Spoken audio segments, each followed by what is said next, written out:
All of the 4-part series by George Maringa, very interesting indeed. Now, inmates from the Naivasha Maximum Security Prison now wants to petition the High Court to be allowed to take part in the election of all the elective positions. And speaking at a facility yesterday during the ongoing voter registration exercise, the inmates say the voting for their preferred presidential candidate alone is discriminatory. Inmates began voting back in 2017 after Kituo cha Sheria successfully petitioned the High Court back in 2013 on behalf of the Shimolatewa inmates. Alan Ochanda with that report. After enjoying the fruits of voting in 2017, inmates now intend to go back to the courts to seek the green light to be allowed to vote for all elective positions. They argue they have been denied their constitutional rights by being allowed to only vote for the president. Sababu moja wetu ndiye aliweza kufile petition ndio tukarutiwa. So vile pia hii opportunity ambayo tumepata pia vile tu tutarudi kwa kote vile tu tumeleza na hapo moja wetu hapo awali. Turudi kuweka petition nyingine tena. Nilikuwa naomba pia serikali tupie nafasi pia tuweze kuchagua hawa wabunge wengine kama MCA, senator, na ndio maana itasukuma via kama tukipata nafasi hata kuchagua wabunge wetu mahali hapa, kuna uwezekano pia wataweza kutusaidia katika zile sheria zetu ambazo siko pale bungeni. Hata kama utatoka utaachiliwa na koti, maana sisi wafungo tunakanga na matumaini tunaweza achiliwa anytime. The decision by the court allowing and restricting inmates to take part in electing their presidential candidate of choice largely considered the limitation of their freedom of movement, as almost all of them are incarcerated in facilities far away from their homes, and thus it will be a logistical nightmare to have them participate in voting for the rest of the seats, as it will mean traveling back home. They, however, say this is discriminatory and infringes on their constitutional rights of allowing them take part in deciding the country's leadership. Wakati tunaposhika tunapitia changamoto, maidisi naenda, DCI wanakukatasa kitambulisho, lakini unakuta vile umesettle vizuri, unakuta pengine prison, inatusaidia sasa hii opportunity ya kuweza kukata vitambulisho na kufuatilia hata zile zimepotea. Changamoto kubwa ile tuko naye ni kwamba hawa ndugu zetu wengi hawana vitambulisho. Lakini tumeongea na watu wa vitambulisho na very soon wametuahidi watakuja kuwakatia vitambulisho ndio waweze kusajiliwa kama wapiga kura. The enlisting of inmates as voters has been ongoing, albeit underwhelming as the commission records below per new voters number. Tukaona ni vizuri tuje tuwasajili na tunaona kwamba nambari ni kubwa. Tunatarajia kusajili ikiwezekana zaidi ya 1000 wao wapiga kura.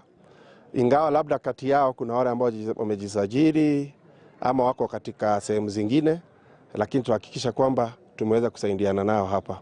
Alan Ochanda, KTN News.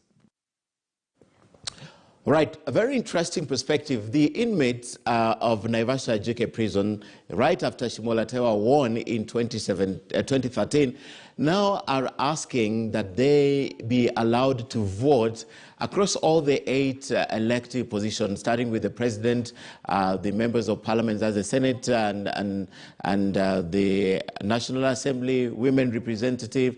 They're also looking to vote for their favorite member of county assembly and governor. And this is a very interesting discussion. There must have been logic behind the fact that they are only allowed to vote for their preferred presidential candidate and not the other 5 elective positions. Probably there's logic about it. Let's find out now from Dan Manzo. He's a member of parliament, and obviously these are some of the people that he would want to vote for him if he's running for an elective position next. Thank you, Mheshimiwa, for coming this morning. I know we are going to discuss about Oka, but this is a very important story that you have to weigh in on. The inmates, is there justification? Do you see any justification to this call, also being a lawyer?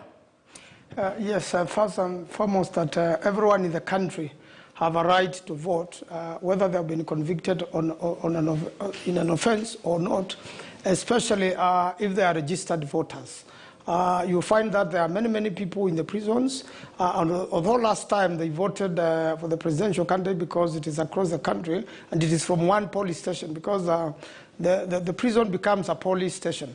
There is a need to come up with a technology whereby if you are in prison and you come from Makueni constituency, you are able to vote for your governor, you are able to vote for your MP, woman member, MCA.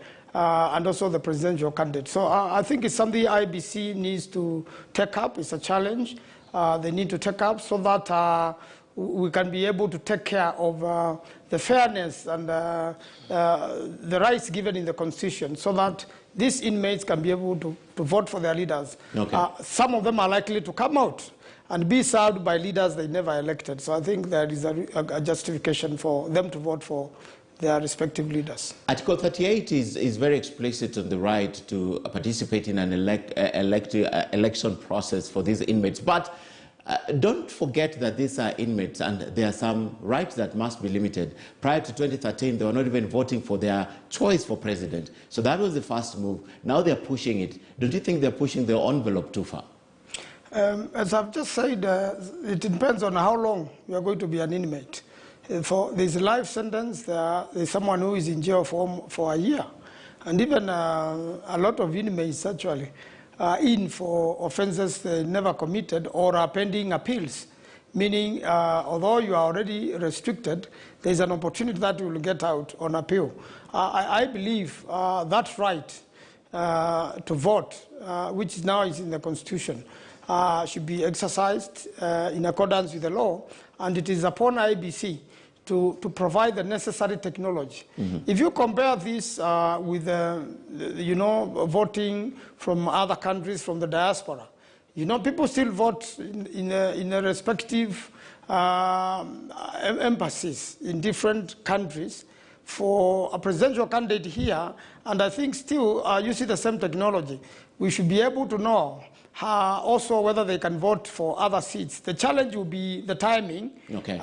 You have to deliver that vote to be counted together with the rest. Okay, but constitutional right to vote, Mohesh, and Constitution also limits the rights of inmates because they are inmates for a particular reason. So that is a right that is limited. I know the court first allowed them to vote for president. But again, my question is taking it away from just president and the other elective positions. Don't you think that right to vote and right by the Constitution to limit their rights is also suffices here? You know what happens in that particular matter is the Constitution does not provide for segregation. The moment you classify people into two teams, okay, it begins to become unconstitutional. Therefore, if you have allowed them to vote for the president, why not allow them to do the rest of the voting? It means it is segregative. And for that matter, it becomes unconstitutional. The challenge is with the IBC to provide a mechanism so that that vote can be tallied together with the other votes and it can be verified. Okay. Yes. All right. Thanks. We are coming back to discuss that further, including the ongoing voter registration and the apathy that we have witnessed so far.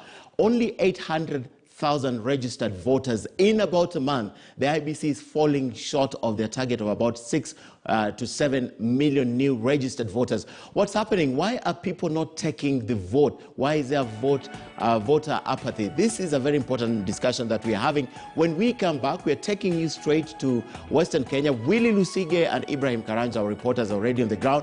Right here in studio, as you have seen, I have Dan Manzo, a member of parliament. I also have Fredo Kango, who I'll also be speaking to. He's a political analyst. And we also have Kennedy Omulo, who is the ANC Youth Wing chairperson. I'm speaking to them right after this short break. Stay with News Center.